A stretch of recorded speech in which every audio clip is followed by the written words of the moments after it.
For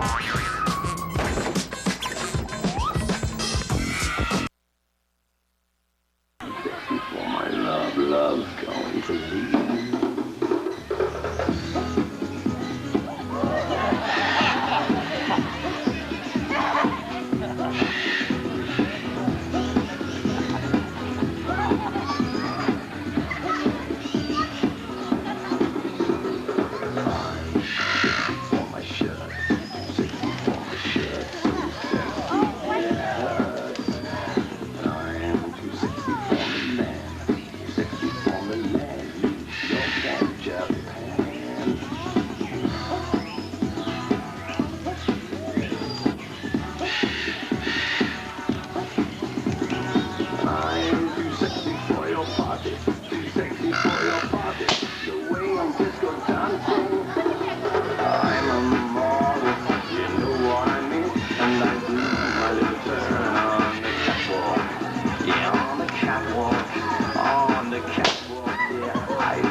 Have you enjoyed our show so far? Well, thank you. You know, not only are you going to see birds like this green-winged macaw, but you'll see birds from all over the world. And one thing that we think you're going to enjoy about our show is that it is a free-flight show. We're going to have the birds flying right over your heads. So do remember, as you look up, well, be sure and close your mouth, okay? Well, right now, I'd like you to turn your attention to a box that we've got 100 foot up on a pole. So keep your eyes on that box. We're going to demonstrate a bird from Australia. Here comes Gidget, the sulfur-crested cockatoo. Gidget! Around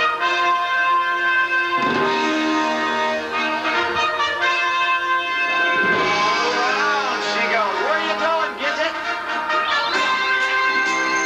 There she comes, back around. Oh, let's bring it on in, Gidget.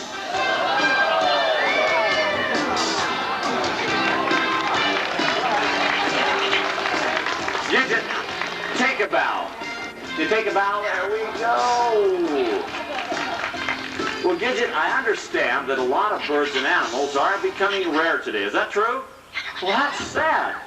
It must be what, because all the predators are eating them? Not the predators. Well, what could it be? Me? What do you mean, me? You mean humans?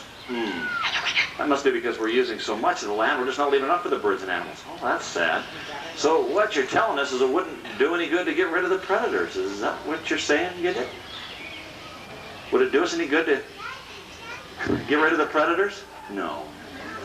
How about if we all practiced conservation? You bet, that'd help. Well, Gidget, we've got some exciting birds coming up. We need you to go back inside. What, you think you're the only exciting bird in the show? I was afraid of that. Gidget, look.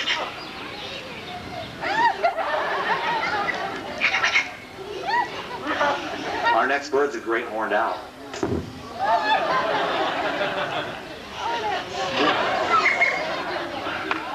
Thank you. Well, owls are interesting birds, and they're always popular. One thing about owls, of course, they're nocturnal, only coming out at night. Of course, training them during daylight hours is really a challenge for us. Well, we're going to see how we do here with our great horned owl. Here he comes. Now, one thing we want you to notice as our owl flies across here is how quietly the owl can fly. just like a big moth. Hardly made a sound. Well, owls' feathers are specially designed so that they don't make a lot of noise when they fly. This allows the owl to use its keen sense of hearing to help it hunt. You see that round-shaped face? Well, the round shape of the owl's face helps to direct sound into their ears. Aren't they silly-looking birds? They point... Oh, you stop that now. That round-shaped face is very important because that hearing helps them to locate things that they can hear down below. Now, you see the tufts of feathers on his head? Those are just tufts of feathers. About the only purpose they serve is to break up the outline of the owl's head. Provides him with camouflage. Now, let's listen to that deep hooting sound. Isn't that something? Always a popular bird, the owl. Now, great horned owls can be seen and heard just about anywhere. They're found in the mountains and the deserts. They occupy all different types of habitats. A common owl all across our great nation. And let's listen one more time to the deep bellowing hoot of the great horned owl. You hoot? There it is. Well, we're going to put our owl away. A little treat for you as you go in. There you go. In you go. Look. And we're going to demonstrate another bird of prey. This one is from South America, and although it's considered a bird of prey, it really doesn't capture its own food. And that's because it's a vulture, a king vulture. Here it comes now. Now, you notice colorful head, but you notice no feathers on its head. You see, they are carrion eaters, and that's a polite way of saying that they eat things that have been dead for a while. Well, if it's been dead for a while, it'd be kind of messy. And if he had feathers on his head, why, it'd be hard for him to clean off his head after a meal. But with a bare head, well, he can simply wipe his head against the ground. And then the ultraviolet rays from the sun will strike the skin and sterilize any bacteria left on it. So, should you be losing your hair, remember there can be some advantages to having being bald. Now, we have one species of vulture found in Utah, and it's called a turkey vulture. They're not as large as this bird, and they're all dark colored. But they're quite common, and you can see them almost anywhere you travel. One thing that vultures share in common, and that is they all feed on things that are dead. So let's look alive over here. Oh. Now you notice I'm not using a glove to handle this large bird. Unlike the owl, which had sharp talons, vultures' feet aren't designed for grasping, just for perching. So I don't need to use a glove to handle this bird. The king vulture, remember, is from South America. And right now we're going to send him back inside on a special hand signal, which is that. See you later. Watch the hand signal. Oh yeah, I remember. Boink. Well, South America is rich in bird life. There are more species of birds in South America than anywhere else in the world. Right now we're going to demonstrate another South American bird. It's a yellow-naped Amazon parrot. Now, parrots can mimic all types of sounds. They can even mimic the human voice. That really makes them popular as pets. But you know, most parrots don't talk. Most parrots just scream and make a lot of noise, and generally like to do it whenever you're on the phone. People bring them down all the time, want to just donate it after they've had them and realize they're very noisy in the home. Well, some birds will make good pets, and so we want to remind everyone, if you're getting a parrot, remember they live a long time. And with any animal, make sure you know how to care for it and know all about it before you get it. We've been working with our yellownape now for 7 years to teach him this routine. Let's see how he does. Can you say hello? Hello. Hello, bird. Let's see if he can do some animal sounds. Can you bark like a dog? Can you crow like a rooster? Rather small rooster. What does a cat say? Meow. Oh, very good. Okay, let's make it tougher. Let's see if you'd know my favorite cartoon character. What does Bugs Bunny say? Coco, a lot of good-looking folks here today. How about giving everybody a big whistle? Can you whistle? Big whistle. Doesn't do anything when he's got a seed in his mouth, and you can see he's still chewing on a seed there. Ready for another seed? No, still got one. Must have been one of those bad ones, you know, every one of those in your mouth. Oh boy. Can you whistle? Whistle. Well, this is always my favorite part, when my bird just quits halfway through the routine. Really makes me feel foolish. How about a big whistle for everybody? You ready now? Can you whistle? Whistle. Coco, big whistle. I'll tell you what, if you won't talk, let's bring out our other yellow-naped Amazon parrot and see if he can do it. Here comes Jason Jones. Well, let's see if he can give us a lot of good-looking folks here today. This is little Poco, by the way, Poco Jr. Hello? Hello, yeah. Can you give everybody a big whistle? Can you whistle? Hello? Can you whistle? Okay, I think we got his attention now. Let's see if he's going to go on. Can you whistle? There we go. Poco, you're awfully cute. Now, I don't tell this to all my birds, but I want you to know something. I love you. I don't blame it. What do you mean, I don't blame you? I said, I love you. I don't blame it. Let's see if we can get him to whistle a verse of I Left My Heart in San Francisco.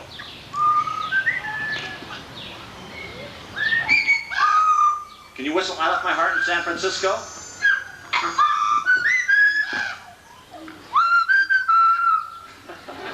Well, I don't know where he got that tune. Let's try a song. This is one I'm sure you've all sung. Goes like this. This old man, he played one. He played knick-knack on my thumb with a knick-knack. This old man came rolling home. This old man, he played two. He played knick-knack on my shoe with a knick-knack. This old man came rolling home. This old man, he played three. He played knick-knack on my knee with a This old man came rolling. Oh, I think he knows all the verses to that one. Let's try another song. This is one Poco used to hear down at the pet shop. That was a long time ago. I hope he can remember it. Poco, what was it the boys and girls used to sing when they'd come down to the pet shop? Think about it. They used to sing it as they were standing out front, looking in the window. How much is that dog in the window? The one with the waggly tail. How much is that dog in the window? I do hope that dog eats for sale. Time for the big wave. Big wave, a little bigger. There it is, bigger wave. There it is, all right. Now, we're trying to teach him to sing I Left My Heart in San Francisco, but he only will do it when he feels a little bit of jealousy over Poco Jr. We've been working on a new routine with Poco Jr., so we're going to go into that routine, and if he should start singing I Left My Heart in San Francisco, we'll try and pick it up. Can you say hello? Hello, Poco. Very good. Are you a pretty bird? Are you a... In San Francisco. Look at who's trying to steal the show over here. Are you a pretty bird? Can't hear you. Now, what you doing? What you doing? Well, let's see if Poco Jr. knows colors. Let's see if we can find out what his favorite color would be. Would it be red? Yellow? Green? Favorite color. Green? Wouldn't you know it? Well, we got him to sing I Left My Heart in San Francisco. Now let's see if we can get both our yellow-naped Amazon parrots to say goodbye. Bye. That's our yellow-naped Amazon parrots. So thanks, Jason.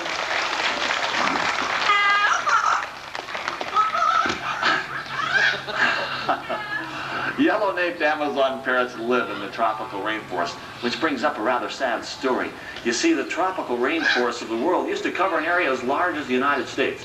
So already mankind has destroyed half of the rainforest. And that's really sad because, well, not only are there a lot of birds and animals there, but over so many species of plants, we haven't even discovered them all. To destroy something we know nothing about seems foolish. Let's work hard and figure out a solution. I think we can if we all put our minds to it.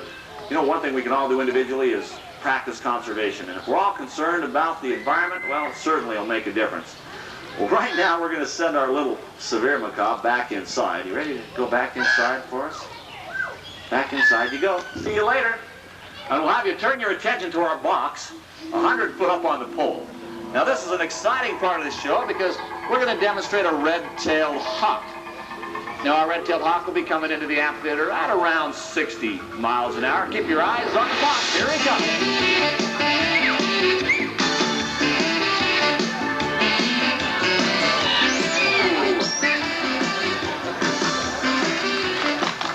Now, wasn't that something? You can see the red tail that gives this bird its name. These birds are beneficial. They eat thousands of harmful rodents every year. And if it weren't for hawks and owls controlling rodent populations, we could be overrun with rodents. So they're really important.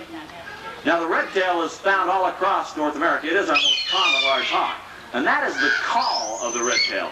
You've probably heard that before. Hollywood uses it all the time when they want to depict a real wild feeling. And even on radio commercials, you'll hear that dubbed in the background. The call of the red-tail. It is a wild sound. And what a beautiful bird to see soaring in the sky. And there's that call again. It's rather piercing, isn't it?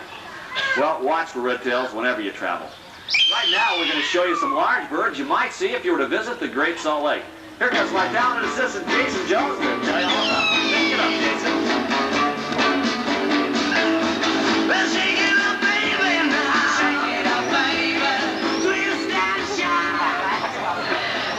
Well, the white pelicans can be found nesting out on Gunnison and Hat Islands in the Great Salt Lake. But the Great Salt Lake is so salty that fish can't live there. So many of these pelicans fly clear to Utah Lake, which is over a 100-mile round trip just to capture their dinner. Unlike the brown pelican of coastal waters, which can be seen diving into the ocean to capture fish, these white pelicans will work in a cooperative effort to surround the school of fish and dip these